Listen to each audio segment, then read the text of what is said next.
여러분 안녕하세요. 트로트계 소식을 전해드리는 트로트월드 채널입니다. 오늘은 가수 안성훈의 인생 역전 스토리를 소개하고자 합니다. 보시고 공감하신다면 좋아요와 구독 버튼을 눌러주시고 좋은 의견 있으시면 댓글을 남겨주시면 감사하겠습니다. 안성훈은 학창시절에 트로트의 꺾기에 매료가 돼서 기회가 있을 때마다 트로트를 불러 인기를 끌었고 고교 시절 장학퀴즈가 열렸을 때 학교 대표 응원단으로 나가서 트로트를 부를 정도로 트로트를 좋아했습니다. 이를 계기로 군 입대 후에는 군악대에서 활동하였으며 2011년 KBS 전국 노래자랑에 출연하여 모르나바라는 노래를 불러서 최우수상을 수상하고 본격적으로 가수로서의 꿈을 키우게 되었습니다. 2012년에는 KBS 아침마당에 단짝 친구와 함께 파파브라더스라는 이름으로 출연하여 3승을 거두어 연말 결선에 나가기도 했습니다. 2012년에 안성이라는 예명으로 오래오래라는 노래를 부르며 가수 활동을 시작하였는데 이름에 지역 명칭을 넣으면 성공한다는 말을 듣고 그렇게 지었다고 합니다. 그러나 모든 일이 그렇듯 그의 가수의 꿈은 시작부터 순탄하지 않았습니다. 어떤 기획사의 제안을 받고 전속계약을 체결하였으나 별다른 지원을 받지 못하였으며 지방 행사에 출연할 때에도 고속버스를 타고 가야 했고 출연료도 제대로 받지를 못하였습니다. 이렇게 어려운 시절에 동고동락했던 이가 바로 TV조선의 미스트롯에서 진을 차지한 송가인 가수였죠. 안성훈은 이 즈음 어려운 가정사정으로 가족의 생계를 해결해야 하는 상황에서 수입이 변변찮은 가수 생활을 중단할 수밖에 없었으나 전속계약 해지를 위해서 소속사와 8, 9개월에 이르는 소송을 치러야 했습니다. 이와 같이 어려운 상황에서 젊은 날 안성훈의 마음이 얼마나 참담했을까 생각하면 가슴이 먹먹해집니다. 그가 겪었던 이러한 고난은 오랫동안 그의 가수로서의 다시 무대에 서는데 자신감을 잃게 만들었죠. 그 후 생계를 위해 물류센터에서 일하기도 하는 등 여러 가지 일을 하다가 어머니와 함께 주먹밥집을 운영하게 되었습니다. 시간이 지나면서 차츰 음악에도 다시 관심을 갖게 되었고 자신이 노래하는 영상을 만들어 유튜브에 올렸을 때 구독자가 늘어나는 것을 보고 다시금 가수에 대한 꿈이 살아나기 시작했습니다. 하지만 2012년 가수로 데뷔하였다가 사정이 여의치 않아 1년 만에 꿈을 접은 적이 있어 다시 노래를 시작하는 데 용기가 쉽게 나지 않았고 마땅한 기회도 찾아오지 않았습니다. 그러던 차에 2019년 하반기 들어 TV조선이 개최한 내일은 미스터트롯이라는 오디션 프로그램은 안성훈이 다시 가수로서의 꿈을 펼치는데 중요한 계기가 되었습니다. 안성훈이 띄워놓은 유튜브를 보고 주최 측에서 참가를 권유하기도 하였지만 보다 결정적인 것은 안성훈의 영원한 누님인 송가인 씨가 용기를 불어넣어준 데 있었다고 할 수 있습니다.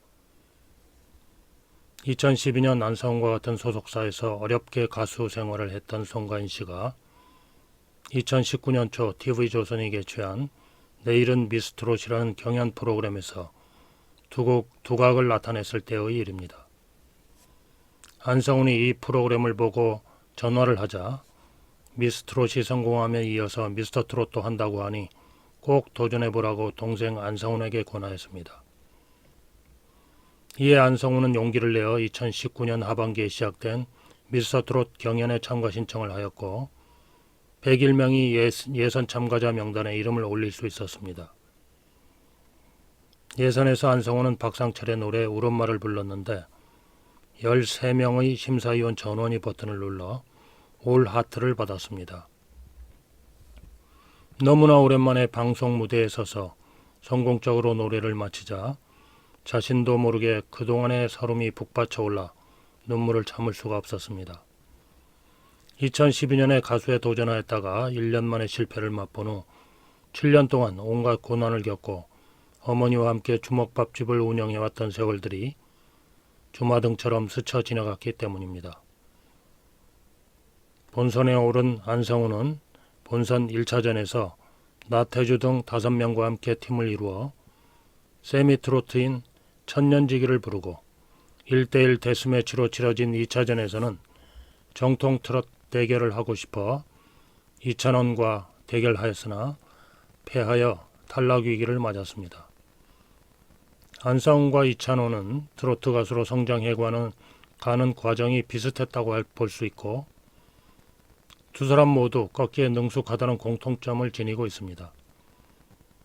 이찬원도 학창시절 트로트를 좋아해서 각종 모임 등에서 트로트를 즐겨 불렀으며 전국 노래자랑에 출연하여 최우수상을 받는 등 실력을 인정받았습니다. 반면 안성우는 2012년 가수로 데뷔한 지 1년 만에 활동을 중단한 후 오랫동안 노래 연습을 못한 탓에 충분한 실력 발휘를 하지 못했습니다. 탈락 위기에서 심사위원들의 기회부여로 부활한 안성우는 본선 3차전 기부금 팀 미션에서 전체 2위를 차지했으나 다음 라운드에 오르지는 못하였습니다. 그러나 미스터 트롯을 통하여 안성우는 가수로서의 꿈에 대한 새로운 용기를 얻었고 감성이 풍부한 그의 노래에 매료된 많은 팬들이 생겨났습니다.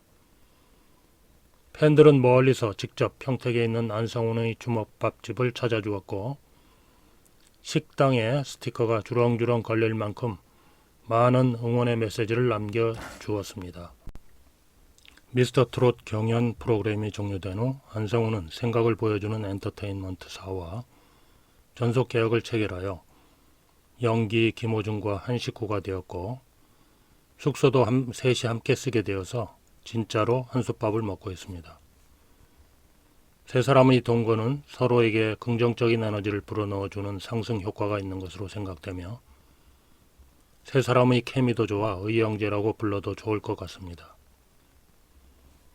안성우는 6월 초에 공주님이라는 신곡을 발표하였는데 세계 최초의 디즈니 트롯이라고 불려지며 매우 경쾌하고 발랄한 리듬을 타고 있어 울엄마, 아씨 등 구슬픈 노래와는 완전히 분위기가 다르다고 할 수 있습니다.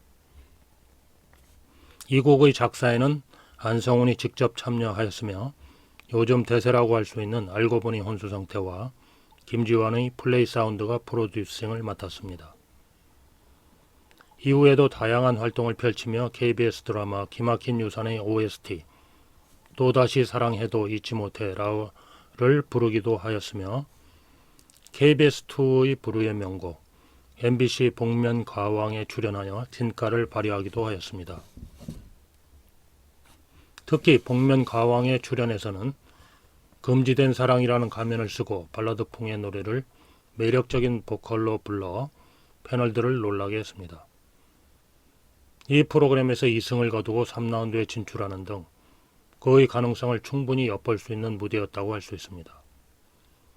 그는 이렇게 큰 무대에서 발라드를 처음 불러본다고 했으나 패널들은 오히려 그를 발라드 가수로 오인할 정도로 가창력이 매우 뛰어났습니다.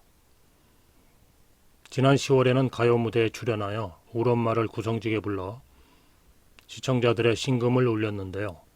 이날 마침 의남매인 송가인 씨도 출연하여 두 사람이 같이 인증샷을 남기기도 했습니다. 이와 같이 안성우는 다양한 장르의 노래를 잘 소화하는 능력이 있어 무한한 발전 가능성을 가지고 있습니다. 트로트뿐만 아니라 발라드에도 능숙하고 남녀 가수의 노래를 모두 섭렵함은 물론 슬픈 노래, 즐거운 노래 구분 없이 잘 부르기 때문입니다. 미스터 트롯에 참가하였을 때 자연스레 그의 목소리에는 흥과 한이 다 들어있어 보물 같다는 심사위원의 평을 듣게 된 것은 어찌 보면 당연하다고 할 수 있습니다. 오랫동안 가수 활동을 내려놓은 탓에 그의 노래는 이제 막 물이 오르기 시작했다고 할 수 있으며 앞으로 더욱 탄탄한 가창력을 보여줄 것으로 기대됩니다. 그가 많은 사람으로부터 사랑받는 가수로 성장하여 본인이 늘 말해왔듯이 외동아들로서 부모님에게 크게 효도할 수 있기를 기원해 봅니다. 끝까지 시청해 주셔서 감사합니다. 공감하신다면 좋아요와 구독 눌러주시고 의견 있으시면 댓글을 달아주시길 부탁드립니다.